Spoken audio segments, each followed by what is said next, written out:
পদ্মার পাড় থেকে সকলকে স্বাগত জানাচ্ছি। দেখুন আমাদের পদ্মা নদীটি হালকা হালকা বাতাসের কারণে একটু একটু ঢেউ দেখা যাচ্ছে দেখুন, এবং বাতাসের শব্দ শোনা যাচ্ছে।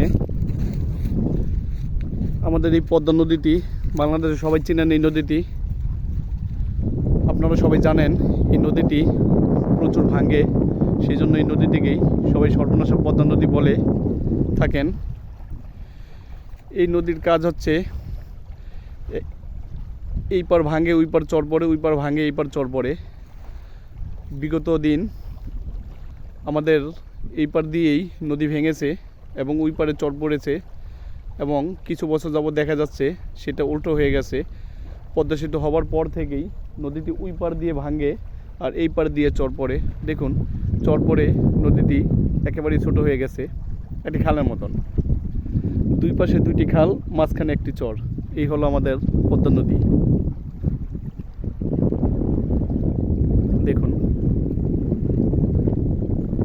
পানিগুলো খুব সুন্দর, একদম পরিষ্কার।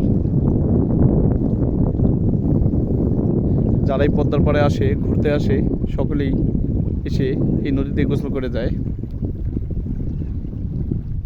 ওকে, ভালো থাকবেন। আল্লাহ হাফেজ।